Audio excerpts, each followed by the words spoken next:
ये है राष्ट्रीय रक्षा अकेडमी। यहाँ आने का सपना लाखों देखते हैं, लेकिन इस दहलीज को पार कर पाते हैं सिर्फ 390 नौजवान।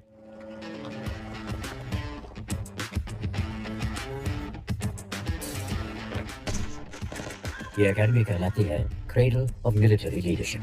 यहाँ स्कॉलर वॉरियर्स तैयार किए जाते हैं, ऐसे काबिल अफसर जो न सिर्फ अपनी सेना का नेतृत्व कर सकें बल्कि देश की तरक्की में भी भागीदार बन सके। An officer and a gentleman.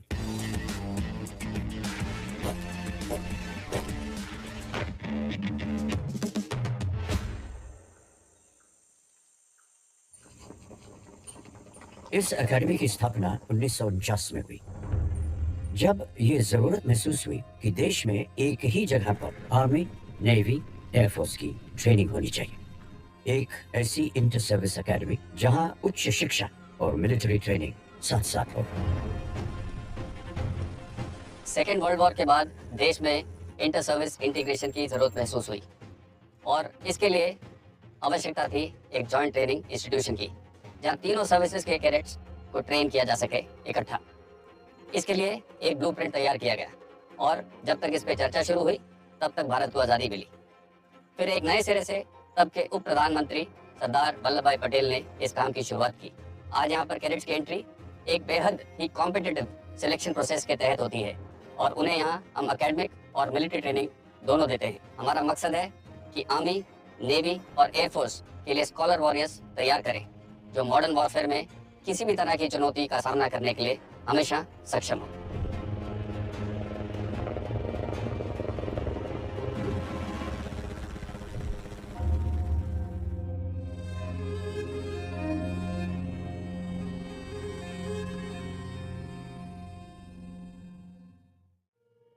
यहाँ पहुंचने वाले कैडेट्स की उम्र महज 16.5 से 19.5 साल के बीच की होती है। वो उम्र जिसमें मन मर्जियां चलती हैं, जो मस्त और मनमौजी है। ऐसे में कौन सी वो सोच या वजह है जो इन्हें हिलाती है, जबकि इन्हें मालूम है कि यहाँ कोई ऐशो आराम वाली जिंदगी नहीं है, न ही बाहरी दुनिया के तमाम शौक। From a very young age, I had seen my father in uniform.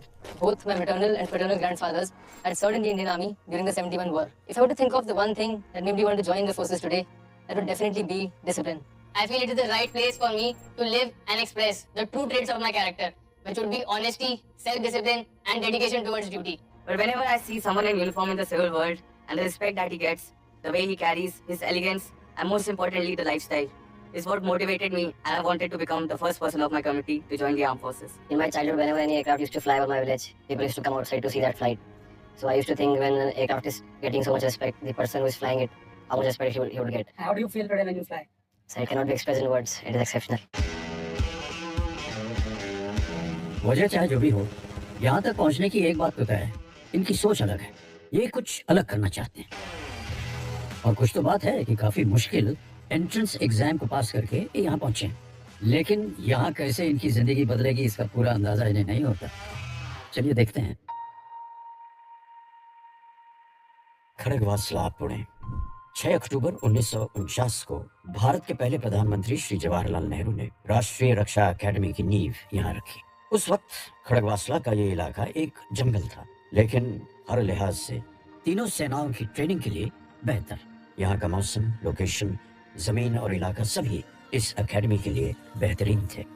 धीरे धीरे खड़गवासला का शहर भी बस गया और साथ ही 7,000 एकड़ पर बनी ये अनोखी सैन्य एकेडमी भी।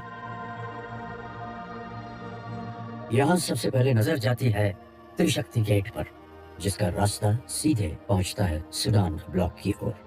यहाँ ये सवाल जरूर उठता है कि भारतीय सेना के सैन्य एकेडमी में किसी और देश के नाम की बिल्डिंग क्यों है। इसकी भी एक कहानी है। 1941 दूसरा विश्व युद्ध, भारतीय सेना द नॉर्थ अफ्रीकन कैंपेन का हिस्सा थी। सैनिकों ने बड़ी बहादुरी से सूडान की सेना की मदद की। उनकी इसी वीरता और साहस को सम्मानित करते हुए सूडान ने तब इन्हें एक बड़ी धनराशि प्रदान की, जिससे इस इमारत का निर्माण हुआ। इस इमारत का आर्किटेक्चर सूडान और भारत दोनों के आर्किटेक्चर के मिश्रण से बना है और आज इसे एकेडमी की धड़कन कहा जाता है।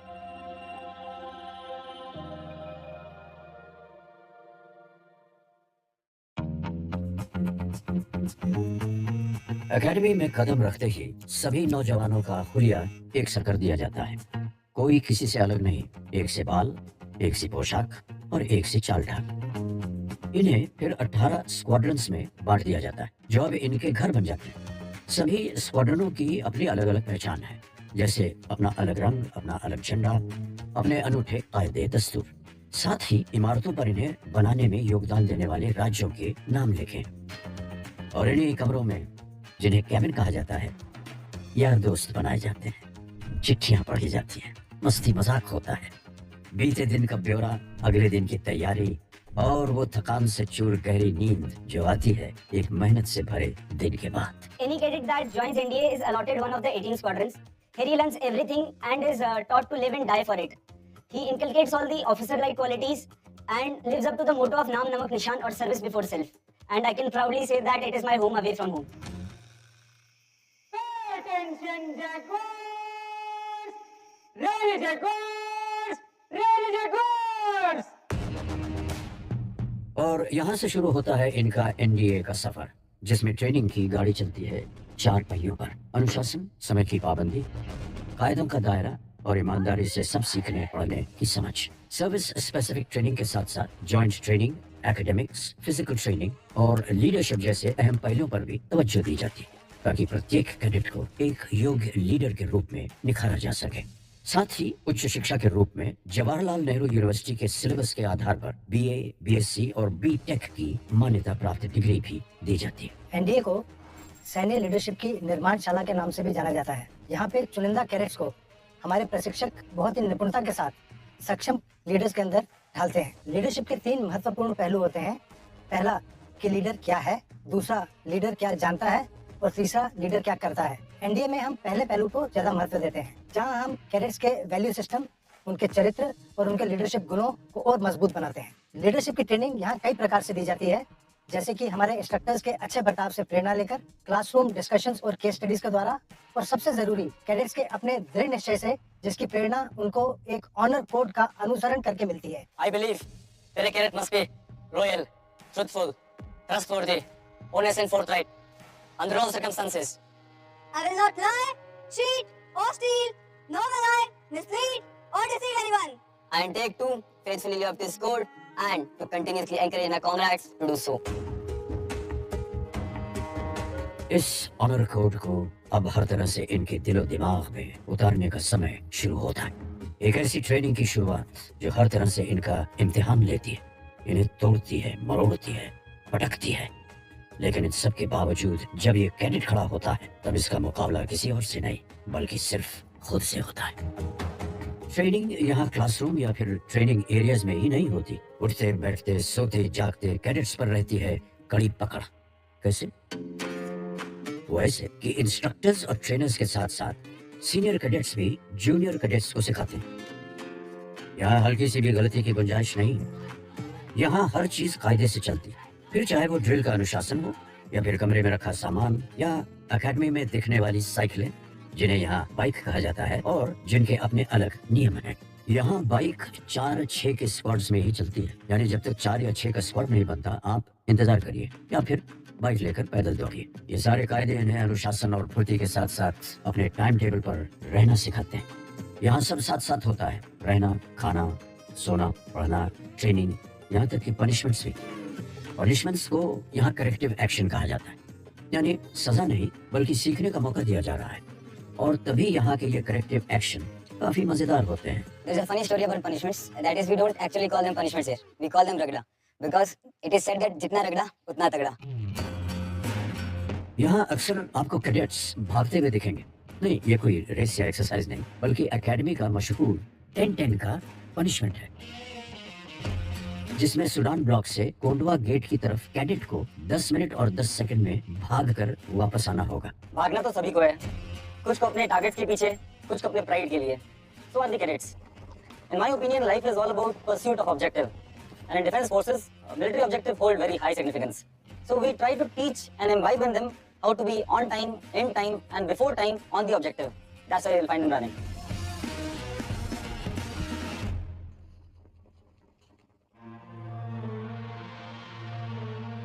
और ये वो भव्य इमारत है, द हॉर्न ऑफ प्लेंटी, यानी कैडेट्स मेस। यहाँ न जाने कितने भारतीय और विदेशी मेहमानों, ऑफिसर्स और कैडेट्स के मेहमान नवाजी हुई है। यहाँ लगभग 2200 लोगों के खाने का इंतजाम एक साथ हो सकता है और सारे कैडेट्स यहाँ एक साथ खाना खाने पहुंचते हैं। जब यहाँ कोई बड़ा जलसा या दावत होती है तो बाकायदा मिलिट्री बैंड अपनी जगह लेता है और उनकी धुन पर खाना सलीके से परोसा जाता है और मजे से खाया भी जाता है।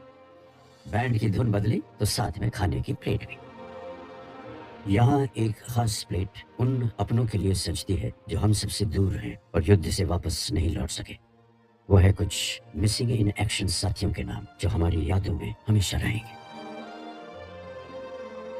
लेकिन हाँ, ये कैडेट्स के लिए कोई कॉलेज की कैंटीन नहीं। यहाँ सीनियर कैडेट्स बाकायदा जूनियर कैडेट्स को मेस डिकोरम और डाइनिंग टेबल एटिकेट्स की ट्रेनिंग देते हैं। कैडेट्स को हम वेल बैलेंस न्यूट्रिशनल और हाई प्रोटीन डाइट वाला मेनू सर्व करते हैं, क्योंकि कैडेट्स का ट्रेनिंग शेड्यूल कठिन होता है। इसलिए जरूरी है कि उन्हें हम कैलोरीज कंटेंट्स वाली डाइट, भरपूर मात्रा में प्रोटीन्स और न्यूट्रिशन खाने का हिस्सा हो। इसी लक्ष्य के साथ हम मेनू प्लानिंग करते हैं और कैडेट्स को स्वादिष्ट, हेल्दी एवं संपूर्ण भोजन का स्वाद देते हैं।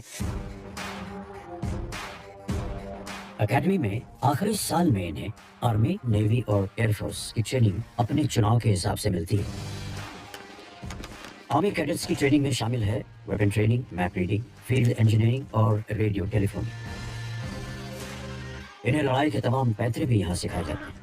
पेट्रोलिंग, कैमोफ्लेज और कंसीलमेंट, मतलब छुपकर दुश्मन की जानकारी कैसे जुटाई जाए या फिर दुश्मन पर अटैक, गुत्थम गुत्था की लड़ाई और साथ ही फायर एंड मूव ड्रिल की भी ट्रेनिंग दी जाती है। Naval training team navy cadets को पीकॉक बे के वाटरमैनशिप ट्रेनिंग सेंटर ले जाती है, जहां उनकी प्रैक्टिकल क्लासेस होती हैं। आज एकेडमी में इस तरह का इंफ्रास्ट्रक्चर खड़ा किया गया है जो कैडेट्स को असली समुद्र का अनुभव देता है। यहाँ इन्हें जनरल सीमैनशिप, नेविगेशन और कोस्टल कम्युनिकेशन की ट्रेनिंग दी जाती है। The curriculum at NDA is designed to mold a cadet into a warrior